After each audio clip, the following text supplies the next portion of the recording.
Euskarazko ikus-entzunezkoen edo ekoizpenaren biltoki izan daiteken Jarrion aplikazioaren ingurukoak dakartzagu gurera, Luistxo Fernandezekin gaude, kode sintaxeko kidea da bera. Esan daiteke akaso euskarazko ikus-entzunezkoen edapenean lagungarri izateko tresna ere bat dela Jarrion?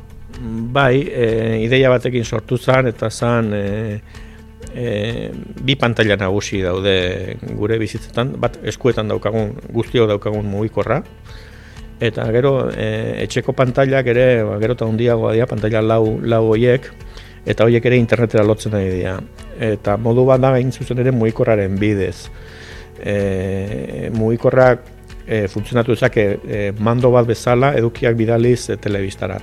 Gero eta aplikazio gehiago gaitasun hori daukate.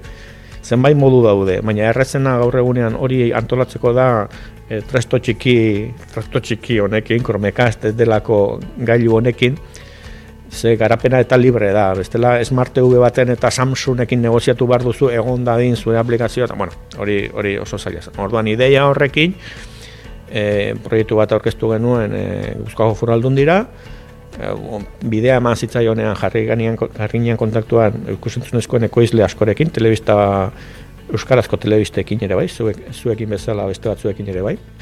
Nahieran edo on demand esaten den moduan programak ikusteko modu bat da.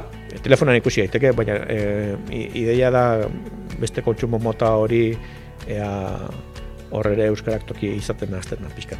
Zuek lau dituzue, gurean gaurreko albiste piezak, musika zuzenean programa, hiriburuan programa ontsi hasi zaretena uste dut, eta Nafarroako albistegi bat ere bai, ez? Nafarroak gaur da, kanal horietan gehiago izan daitezke eta kaso zure favoritoa markatzeko moduren bat. Orain notifikazioa jasotzen badituzu, kanal guztiena jasoko dituzu, ez dauka murrizketarik, alde horretatik. Nik uste dut zuzeneko emanaldia ere antolatu daitekela. Eta, bueno, gehigarri batzuk okurritzen zaizkit ikusiko dugu. Bide batez, akaso nork bere erara telebista ikusteko eta kontsumitzeko aukera hori ez da? Akaso daukazun parrilla hori piztuta ikusi ordez, bueno, zeure propioa sordezakezula?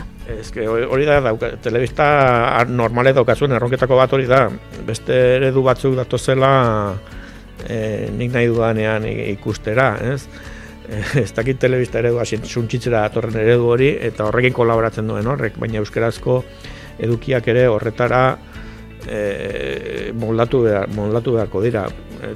Internetek telefonoak hartu zituen ordenagailuak, hartu zituen gero telefonoak, eta orain telebista aparailuak hartzen ari da, eta euskarazko ikusentzunezkoek ere ezin dute erronka horretatik kanpora bizi, argi dago.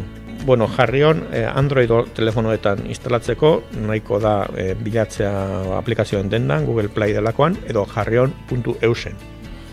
Hor ja bideoak ikusi daitezke, beste konexiona baldin baukazu noski.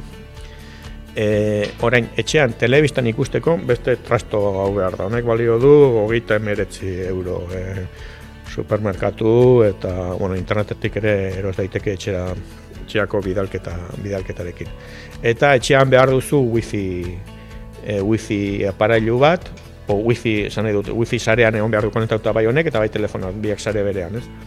Honek behar du konexio bat HDMI deitzen dena. Gaur egungo telebistak badaukate USB zuloa aukitzen duten bezala, HDMI pixkat zulo zabaltxeago bat da eta hor sartu, kable bat gehiago da, azkenean telebista atzean, baina, ongo da lekua, etxe gehienetan, espero dut.